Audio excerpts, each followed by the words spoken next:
Bienvenue cette semaine pour la lecture du chapitre numéro 8 de mon premier roman Juste avant la lumière.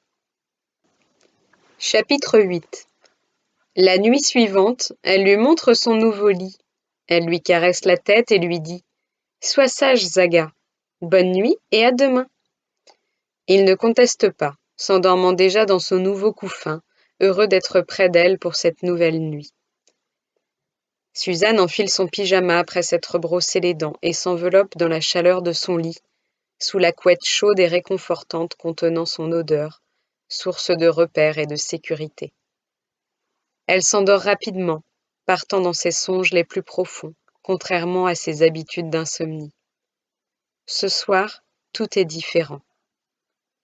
Il y a eu un changement depuis l'arrivée de Zaga, un déclic qui n'est que le début de ce qui reste à venir, le retour à la lumière, le retour à la vérité et à la vie, dans toute sa splendeur et sa force. Pendant son sommeil, Suzanne pense qu'elle rêve. Elle voit sa mère, décédée pourtant depuis longtemps. L'orpheline n'a pas revu la figure maternelle depuis des années, depuis que son corps a bloqué ce souvenir douloureux, qu'elle pensait enfoui au fond d'elle comme une pierre lourde tombée au fond d'un puits. « C'est bien toi, maman ? Pourquoi tu es là ? Pourquoi je ne te voyais plus ? Tu vas bien ? Tu me manques tellement. » La projection de sa mère ne répond pas. Elle lui sourit simplement, un air angélique sur son beau visage resté jeune, comme pour la rassurer et lui faire comprendre au travers de son regard aimant. « Ne t'inquiète pas, tout ira bien. Fais-moi confiance, je suis là, ma chérie. » L'image lumineuse disparaît progressivement dans son esprit, derrière un tourbillonnement de couleurs évanescentes, toutes jumelées de faisceaux féeriques, comme au moment d'une aurore boréale au bord d'un fjord finlandais. Au petit matin, elle retrouve Zaga dans son panier, enroulé dans son survêtement fétiche, seul souvenir de sa mère. Elle lui reprend des pattes, le gronde un peu brusquement et le range dans sa commode, qu'elle trouve ouverte. Incroyable! Pourquoi a-t-il été ouvrir ce tiroir précisément? Et pourquoi ce vêtement? Comment a-t-il réussi à ouvrir la commode avec ses toutes petites pattes? C'est bizarre. Il a dû voir que j'y tenais et que je l'avais toujours à la maison, c'est pour ça. Ou à cause de mon odeur imbibée dans le tissu, peut-être. Un dimanche comme les autres, où repos et détente se conjuguent à l'unisson. Sophia vient les rejoindre, pour une petite balade bien méritée, maintenant que Suzanne a accepté son cadeau. Elle prend sa voiture et les emmène jusqu'à un joli coin de verdure, à quelques dizaines de minutes de la ville, pour se retrouver dans un berceau de nature préservée. Zaga s'éclate comme un bambin, batifolant dans les herbes et les buissons épineux. Sophia a prévu un goûter. Elle a fait un gâteau aux fruits, très appétissant. Le chiot a le droit à quelques miettes, pendant que chacune des deux amies se régale d'un généreux morceau, accompagné d'une boisson fraîche aux arômes de menthe.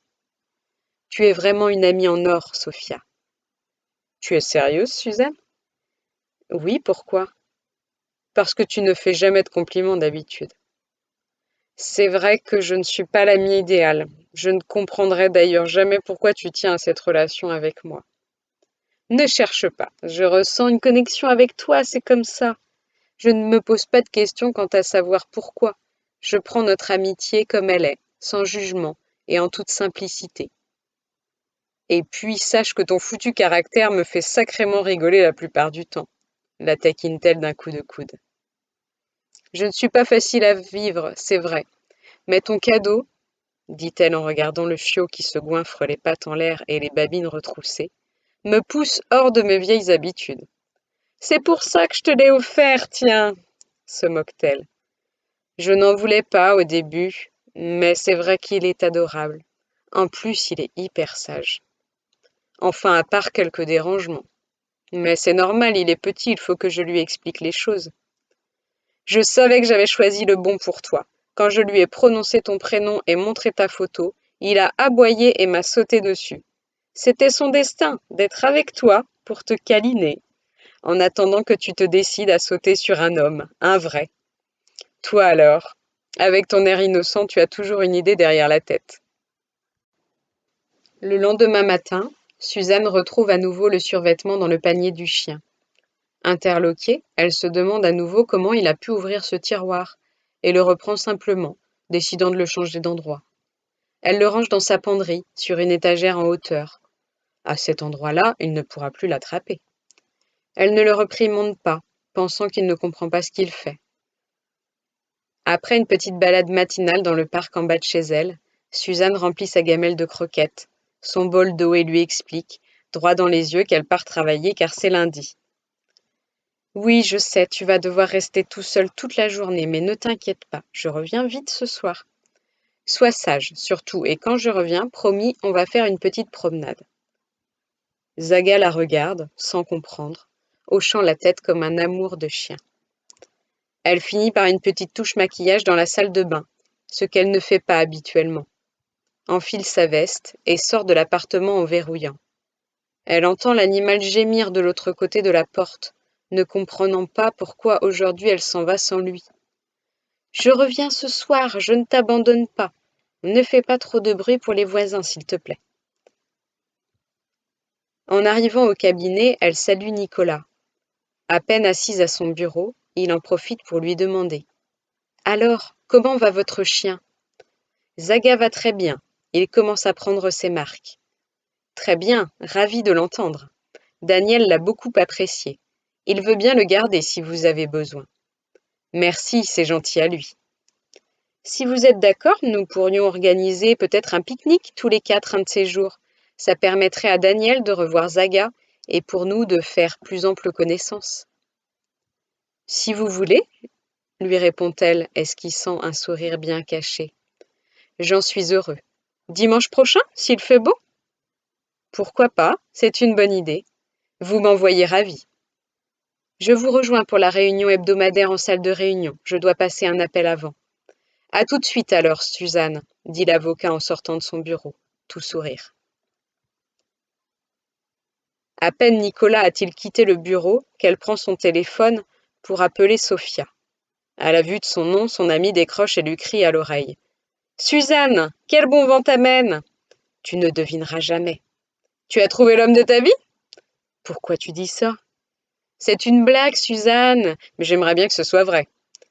L'avocat avec qui je travaille m'a invité à pique-niquer avec son fils.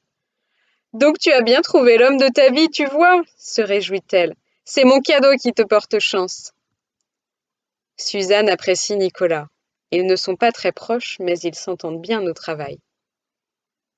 C'est quelqu'un de bien, quelqu'un de droit, en qui on peut avoir confiance.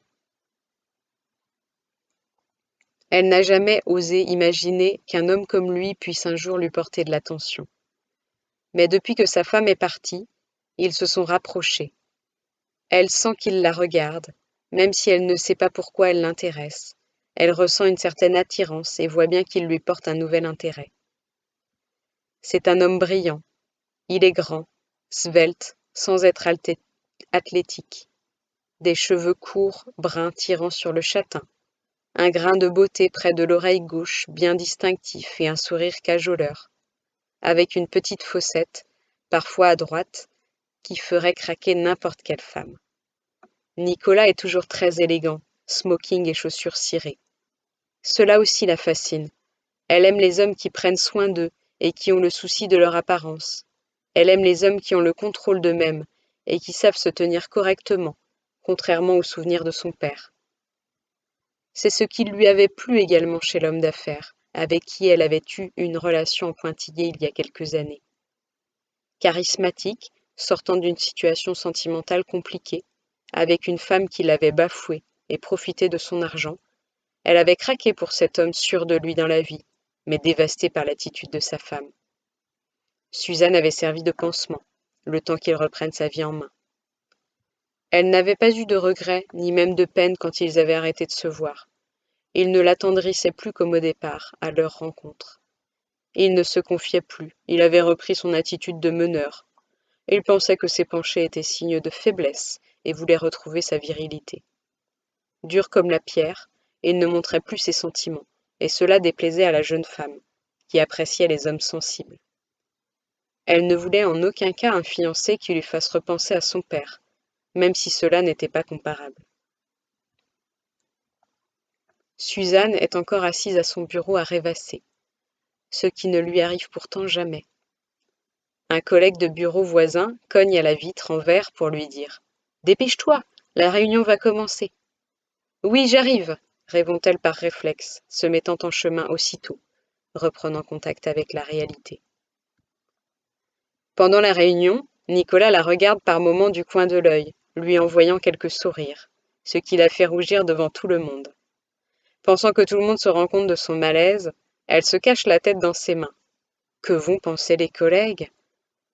Et si notre relation va plus loin, faudra-t-il l'annoncer au bureau ? Est-ce que je vais être encore un pansement pour Nicolas suite au départ de sa femme ? Ou est-il vraiment attiré par moi ? Tous les collègues sont totalement concentrés sur les dossiers en cours, sauf elle. Elle reprend petit à petit ses esprits et se force à suivre. Je suis au travail, je dois me reprendre et me concentrer. Je ne veux pas être sous l'influence d'un homme, jamais. Je dois garder le contrôle de moi-même, coûte que coûte. Le soir venu, Suzanne rentre avec empressement chez elle. Au moment où elle arrive derrière sa porte d'entrée, elle entend le petit Zaga gémir d'impatience. Une fois la porte déverrouillée, le chiot se jette sur elle comme si elle avait disparu depuis longtemps. Suzanne l'embrasse, le laisse lui faire quelques léchouilles pour une fois, visiblement aussi contente que lui de le retrouver. Elle enlève ses chaussures, retire sa veste qu'elle accroche au porte-manteau de l'entrée et se dirige vers sa chambre comme tous les jours depuis de nombreuses années, pour aller enfiler le même pantalon large et devenu informe, seul souvenir de sa défunte mère. Mais il n'est pas à l'endroit habituel. Où est-ce que je l'ai encore mis, bon sang ? Pourquoi il n'est pas là comme d'habitude ? Ah oui, c'est vrai, je n'y pensais plus. Je l'ai changé d'endroit ce week-end à cause de Zaga. Elle va en direction de la penderie où elle l'a changé de place, mais elle ne le trouve pas non plus. Comment ça se fait que je ne le trouve pas ici non plus ? Il devrait être là, c'est là que je l'ai rangé. Après quelques secondes d'hésitation, Suzanne se dirige à nouveau vers le salon pour vérifier qu'elle ne l'a pas oublié sur le canapé ou ailleurs dans le salon. Stupéfaction. Elle découvre le survêtement calfeutré par Zaga à côté du canapé. Elle devient rouge de colère et profère en direction du chiot adopté. « Pourquoi tu fais ça ? Comment tu l'as trouvé ? Et pourquoi tu veux absolument ce vêtement ? C'est celui de ma maman, c'est mon seul souvenir d'elle, j'y tiens beaucoup, alors j'aimerais bien que tu le laisses tranquille, » finit-elle en baissant le volume de sa voix, comme si elle allait pleurer. Le chiot aboie en guise de réponse, comme pour se justifier, et vient se rouler dans le vêtement de tout son long, pour lui montrer qu'il l'aime lui aussi. « Mais non, arrête ! Je viens de te dire que ce vieux pantalon est important pour moi, alors arrête de le massacrer. » Elle pousse brusquement l'animal sur le côté et lui retire l'habit froissé, roulé en boule. « Bon, je n'ai plus qu'à le passer en machine maintenant, car entre ta bave et tes poils, ce n'est pas joli à voir. Je ne suis pas contente, » le fixe-t-elle avec un air froncé. Elle part lancer une machine à laver, programme un cycle court et doux, afin de ne pas détériorer davantage le tissu, déjà abîmé par les années. Suzanne revient s'installer dans le canapé et se laisse aller à la mollesse du simili-cuir sous sa peau, confort bien mérité après cette longue journée de reprise. Elle s'allonge doucement dans le sofa, lorsqu'elle remarque un bout de papier qui a glissé au sol, sous la table basse. Elle y découvre avec stupeur une photo de sa mère, qu'elle garde enfouie dans une boîte bien cachée. Comment c'est possible ? Comment cette photo est-elle arrivée là ? C'est impossible, elle est au fond d'un tiroir que je n'ouvre jamais. Elle n'a pas pu se retrouver ici par hasard.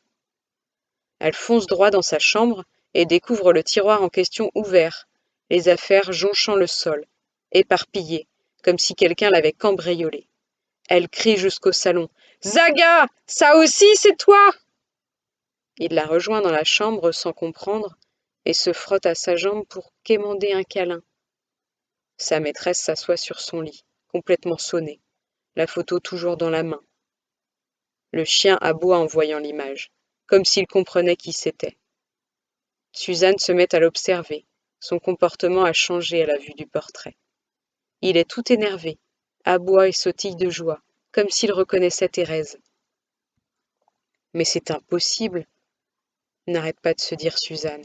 Comment peut-il s'émouvoir à la vue de cette photo? Il ne la connaît même pas. Tu sais qui c'est? Lui demande-t-elle sérieusement en lui mettant la photo de sa mère devant les yeux. Et il se remet à aboyer de plus belle et lui saute sur la jambe. Elle le monte sur le lit, et Zaga l'embrasse goulûment jusqu'à la renverser et pose ensuite délicatement sa patte sur l'image, comme pour lui confirmer sa réponse. Impossible, impossible, impossible, se répète en boucle Suzanne. J'espère que ce nouveau chapitre numéro 8 vous a plu. N'hésitez pas à me faire part de vos commentaires, de vos écoutes ou de vos retours de lecture. Et si vous souhaitez vous procurer mon premier roman Juste avant la lumière, vous pouvez le commander sur la Fnac, sur Amazon, sur Librinova bien sûr, et auprès de vos librairies. Merci et à la semaine prochaine.